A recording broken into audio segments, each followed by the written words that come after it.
Catus Maximus here, this time with a review of this 15-inch Doyle chrome vanadium adjustable Crescent style wrench. Of course, the type of wrench that Crescent did popularize, but technically did not invent. There are other companies, such as Bemis and Call, who had adjustable wrenches around the same time that Crescent was popularizing their design. Anyway, 30 bucks, and the only reason I got this was to make a video. Not this, like this video is going to make me 30 bucks, not even close. But I do collect and I make a lot of videos about adjustable wrenches, and so since it is one of the few hand tools I do like to collect a variety of, I figured, why not? I have a variety of other brands of 15-inch wrenches, but they've all kind of gotten buried. I mean, I have, of course, Jamestown Crescents and Protos. And one of the things I was noticing about this $30 price is two things. It's priced a bit below the current, spat of some domestic, some overseas adjustable wrenches from Crescent. And I mean, it's one of the most common tools. So you have Crescent, Channel Lock, Milwaukee, DeWalt. Just everybody makes these, in addition to all the professional tool brands, the Cornwells and the Snap-ons and the Protos. And when you look around online, I find a lot of my stuff at junk sales, garage sales, kind of flea markets. And so I've been pretty fortunate to have a variety of 15-inch wrenches. But like on eBay, if you want to pick up a Williams like this, or a Proto, an old Proto or something like that, they're going for around 30 bucks or so. And so to tell you the truth, you could have a vintage American-made one, or you can have a brand new Doyle. And if it does snap, if you're, quite frankly, standing on it and the jaw breaks, I mean, I'm sure Harbor Freight will swap it out for you, and that's a big deal. You get these 15-inch wrenches just because they have a large capacity and are, above, once you get above the 12-inch, like starting at 15-inch, the 18 inches and stuff, even the 24 inches, they start becoming real heavy duty. Harbor Freight still does have the big 24-inch Pittsburgh, so if you're really looking for a big adjustable wrench, I would still recommend that giant 24-inch Pittsburgh, because it's still going to be heavier duty than this 15-inch Doyle, even though it's a higher quality materials. I don't think its manufacturing quality is quite so good.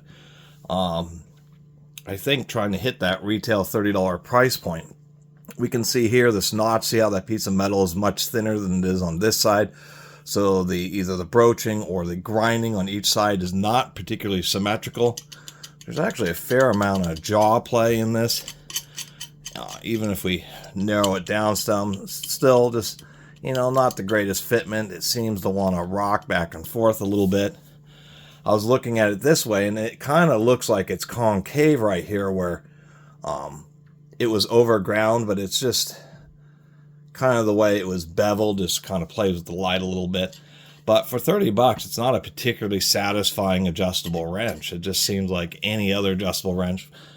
Started doing this laser etching, and there's just no point to laser etching the size markings on the side of an adjustable wrench. It's like the first place it's going to get abraded and scratched and wear off. So they should save the money by not even running a laser etching process through it. Other things that were not particularly satisfying is it is like a semi-buttress thread. You can see just a slight taper on one side of the thread, and it's flat. It's like it's a cheap, not very aggressive buttress thread. So it's something where they can say they're making a buttress thread, but as you can see, its fitment in the teeth just isn't very good at all. You can see the angle doesn't match up. It's really not that well made of a wrench. A well-made adjustable wrench has a pretty darn tight jaw even after they've been heavily used. This one has not been super heavily used, but it's been used enough. It's had a hammer taken to it. Actually, on this side, it's had it taken to it a few times. Enough to actually create notches in the jaw, but nonetheless, still pretty darn tight. Very little play in this jaw. And if we look at these buttress threads, it's actually even hard to see light. There's a little bit of grit in the threads there, but nonetheless, you can see how steep the angle is. It's just it's a thicker, heavier duty, more robust buttress thread. And of course the Williams use this kind of shelf system here, or this flattened area. The most common is rounded, but the reason that some manufacturers do use this D shape is because those two flats help support the jaw and help prevent this section of the wrench from wanting to split apart. If you're putting a ton of force, I've actually never seen it on like a good or a decent quality wrench, but I've seen where when you have the wrench all the way open and you're putting a ton of force, I've seen where this is actually spread out. So that's the whole purpose of that D shape, is just to provide a little bit of extra support. And so that's really my recommendation, is to find some vintage used one if you really want just to have a nice, high quality, good size adjustable wrench in the 15-inch class. If you're looking for something that you're going to use and abuse, a tool that you're really going to work, maybe you're a plumber or a variety of uses for an adjustable wrench, then maybe get the new Doyle, because then you can have that easy warranty if you ever break it. And that's really my opinion of this wrench, is it really should have been labeled a Pittsburgh Pro, because it's about the grade. If you're going to put your more premium Doyle brand on it, charge $35 and make sure it's actually manufactured, well and heavy duty, just like classic ones used to be, or modern ones from professional tool brands. And I'm sure even all the Milwaukee and DeWalt big 15-inch adjustable wrenches, Tectons, so many brands will easily give this Doyle a run for the money. I know Tecton will give you a pretty good warranty. I know a lot of the Milwaukee stuff can be warranted in-store and so forth.